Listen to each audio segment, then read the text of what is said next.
Welcome to the Deep Dive, everyone. Brought to you by the MyChesCo team. I'm Chris. And I'm Michelle. It's great to have you with us today. We are really excited you decided to tune in for this one. Yeah, definitely. Today we're jumping into the really remarkable history of Hopewell Furnace National Historic Site. Now, this isn't just, any old historical marker. It's this amazing, preserved 18th century ironworks village. That's right. It's tucked away in southeastern Berks County, near Elverson, Pennsylvania, and it's managed by the U.S. National Park Service, the NPS. And for folks here in Chester County, or even the wider region, this site is actually pretty significant. It's a direct link, almost a tangible connection to our area's industrial past in our extended backyard. Exactly. And think about this, Chris. It played a really crucial role, often kind of overlooked, in the American Revolution, helping secure independence. From right here, it's a local gem that genuinely shaped the nation's course. Yeah. Really something. Mm-hmm. And its importance, it actually goes beyond just the historical buildings. Hopewell Furnace is sort of the anchor for a huge conservation effort called the Hopewell Big Woods Project. Oh, right. I've heard about that. Yeah, it's this really ambitious plan to preserve about 72,000 acres of open land in southeast PA. And the core of it, it's built around the original 15,000 acres that Hopewell's founder, Mark Bird, put together. So history and conservation, they're really woven together. It's totally intertwined. That's a key point. And for anyone who loves getting outdoors, it's a fantastic spot. It's bordered by French Creek State Park, State Game Lands 43. Lots of recreational opportunities. Definitely. Hiking, exploring, you can really experience the landscape where all this history happened. Yeah. So before we go any deeper, if you're liking what you're hearing, if you find this stuff valuable, please give us a like, share it, maybe subscribe. It really does help us get these stories out to more people. And hey, remember, you're part of our MyChesCo team too, so please drop your comments below. We genuinely want to know what you think. We really do. So, okay, what exactly was this place, Hopewell Furnace? Try to picture it not as the quiet park it is now, but like a bustling, self-contained world. Right, like a whole town built around this giant furnace. Exactly. It's a perfect example of what they call an American 19th century rural iron plantation. Think of it like a company town way before modern steel mills. The furnace was the heart of everything. And it ran for a long time, continuously, from 1771. All the way to 1883. Wow, over a century. That's incredible. And Yeah. when you visit now, you can see these 14 restored structures. Yeah, the furnace stack itself, the ironmaster's mansion, the company store. Blacksmith shop, a barn, workers' houses. Yeah. All on, 848 acres? Mostly wooded now. It's quite immersive. You really get a feel for how that community was laid out, how it functioned around this single, very demanding industry. You can almost hear the noise, feel the heat. Mm-hmm. So who was the mind behind it all? That would be Mark Bird. He was the son of a pretty prominent Pennsylvania ironmaster. He founded Hopewell Furnace around 1771. And he was ambitious. By 1763, even before officially founding Hopewell Furnace as we know it, he'd already gathered about 8,000 acres. Including key mines, right. The Hopewell and Jones Good Luck mines. Exactly, securing the raw materials. And this expansion, Chris, it turned out to be incredibly important for the Revolution. Yeah, you mentioned its role. How significant was it? Well, Bird's furnace became a major supplier. It produced cannon and shot, ammunition for the Continental Army and the Navy. Wow. So the actual tools of war forged right there. Literally, from Pennsylvania, iron ore. But there's kind of a tough lesson in Bird's story, too. Oh, what happened? Well, despite his, critical contributions to the war effort, he faced huge economic problems afterwards. War debts, a national recession hit hard. And didn't he have bad luck with, floods and fire, too? He did. All of that combined, it forced him to sell Hopewell Plantation in 1788. That's rough. He helps win the war and then basically loses everything because of it. It's a stark reminder, yeah. The economic reality was brutal, even for patriots. After Bird, the furnace went through a few owners, but then the Buckley family came along. Ah, right. They took over in 1800.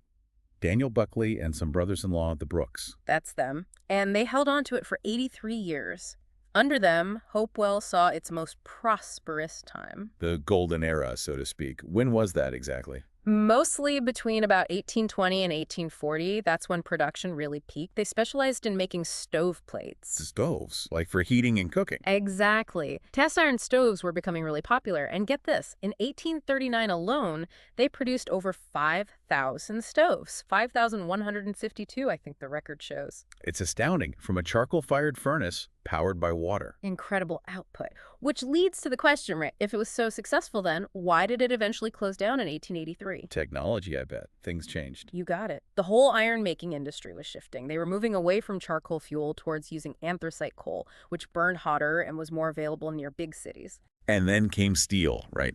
The Bessemer process. Precisely. The Bessemer process, starting mid-century, allowed for mass production of steel. It just made smaller, older charcoal furnaces like Hopewell.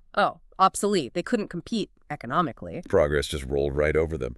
So let's talk about life there. What was it like in this iron plantation? It really was its own little world, totally self-sufficient. Everything revolved around keeping that furnace running almost 24/7. Imagine the constant noise, the heat, the pressure. Absolutely. And there was a whole hierarchy, a whole system to make it work. At the top, you had the ironmaster. Who wasn't just the boss, right? He was like the director, financier, chief tech guy. Handled hiring, everything. Yeah. Then you had the clerk, super important for keeping the books, payroll, managing the company's store. And the founder. Sounds important. Critically important. The founder was the expert who kept the furnace operating at peak efficiency, making sure the iron quality was right. A real technical master. Okay. And then below them? A whole crew. Keepers who watched the furnace constantly. Fillers who hauled the ore, charcoal, and limestone up to the top to charge it. Guttermen who channeled the molten iron. And molders. You mentioned they were the highest paid. Generally, yes. It was skilled, demanding work, casting the iron into specific shapes like those stove plates. Very precise. And don't forget the people outside the main furnace area. Right. The colliers, out in the woods for weeks, expertly making charcoal, the miners digging the ore, woodcutters providing the timber, teamsters constantly moving materials with wagons and horses. It took a village, literally. An industrial village. And it wasn't just men. Women played really crucial roles too. Often overlooked, they'd take in boarders, do laundry, sew. And some records show women even worked cutting wood or mining. Yes, supplementing the family income was vital, and we absolutely have to acknowledge the presence of African Americans. Both enslaved people early on and free blacks worked at Hopewell. Doing essential work. Didn't they help dig the original water channel, the head race? That's what some accounts suggest. They were definitely an integral part of the workforce throughout its history. Okay, Michelle, let's get into the science bit, the alchemy maybe. How do they actually make iron? Well, it feels like alchemy, but the basic chemistry is something humans have known for, 4,000 years. You're essentially taking iron oxide rust, basically, in mineral form and turning it back into metal. What were the key ingredients they used there? 3 main things. Iron ore, specifically magnetite, was common at Hopewell. Limestone, which acts as a flux. And charcoal, the fuel source. Okay, ore and fuel make sense. What does the flux, the limestone, do? Ooh, good question. The limestone helps separate impurities from the iron ore. When it heats up, it combines with sand and other non-iron stuff, forming a molten waste product called slag. The slag floats on top of the molten iron, so you can drain it off separately. Ah, clever. And the charcoal, just wood. Not just any wood. It had to be turned into charcoal first by slowly smoldering piles of wood in the forest. This removed water and other stuff, leaving almost pure carbon. That carbon was essential to react with the oxygen in the ore and to get the furnace incredibly hot. How hot are we talking? You needed forced air, a strong blast, to get temperatures up to maybe 2,600 to 3,000 degrees Fahrenheit. Whoa! And that's where the water wheel came in. Exactly. They used water power from French Creek. First, an overshot wheel, later a more efficient brush shot wheel. This wheel drove massive bellows or blowing tubs that pumped air into the base of the furnace. So you load the ore, charcoal, limestone in the top. Right, through the tunnel head. It all sinks down, gets hotter, melts, reacts. The molten iron collects at the very bottom in the crucible. And they tap it how often? Usually about every 12 hours, you'd see the guttermen prepare channels in the sand floor of the cast house, and then they'd break open the clay plug at the bottom of the furnace. And out flows the liquid iron. Amazing. And the molders use something called flask casting. Yeah, for things like stoveplates. They'd pack special sand around a wooden pattern inside a 2-part box called a flask. Remove the pattern, close the flask, and pour the molten iron into the cavity left behind. It let them make pretty detailed designs. Such a complex, demanding process. Yeah. Okay, so it closes in 1883, falls into ruin for a while. Yeah. Then what happens? How does it become a National Historic Site? It's actually a great story of preservation. The land eventually ended up with Louise Brooke, a descendant of the old owners. In 1935, she sold it to the U.S. government. And it became part of that French Creek project, the RDA. Exactly, the French Creek Recreational Demonstration Area. This was a New Deal program, the RDA idea. It was about several things at once: getting city folks outdoors, creating jobs, better land use planning. And putting people to work, like the CCC, the Civilian Conservation Corps. Right. The CCC guys did a lot of work building recreational facilities in the area. But here's the lucky break for history. There was a CCC architect involved, Gustavus Mang. He looked at the old furnace ruins, which were just part of this recreational project, and he saw something more. Here's the history. He saw the valuable heritage, as he called it. He pushed for its preservation, recognizing it was more than just old stones. It was a window into America's industrial beginnings. Fantastic foresight. Absolutely.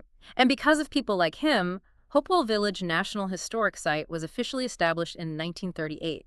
It was one of the very first cultural units in the national park system focused specifically on history. And then the restoration work really kicked off later. Yeah, mainly starting in the 1950s, they did extensive work rebuilding the furnace stack, the water wheel, the blacksmith shop, restoring the buildings to how they looked during the operating years. And what makes Hopewell really special, I think you mentioned, is its authenticity. That's a key point, Chris.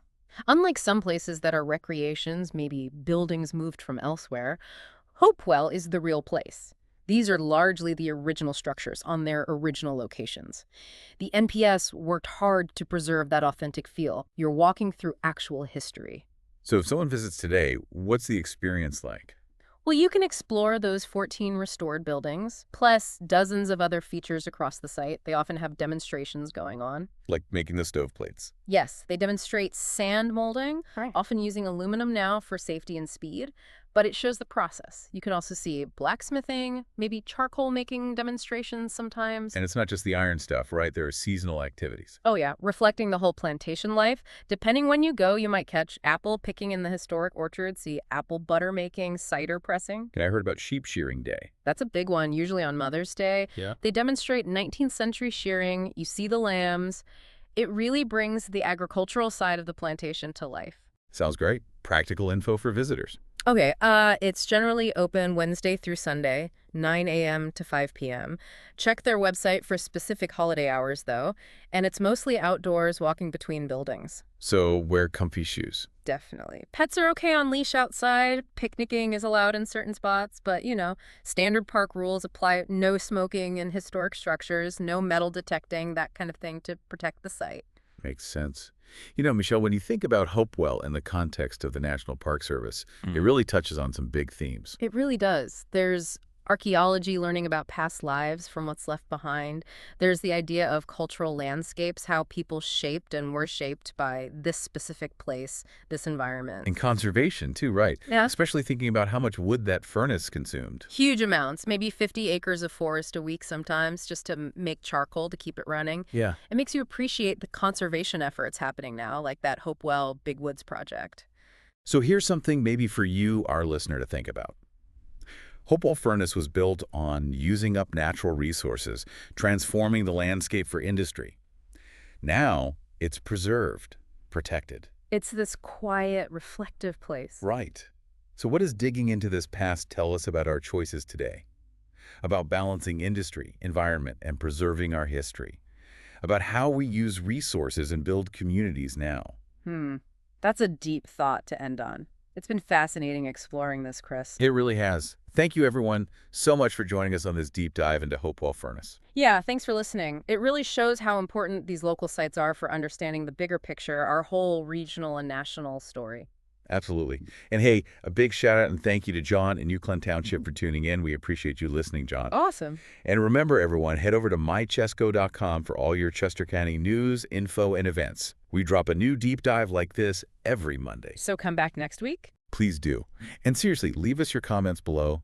Tell us what you thought about Hopewell, what stood out to you. We really do read them and love hearing from you. We do. Let us know your takeaways. All right. From the whole MyChesCo team, thanks again for listening.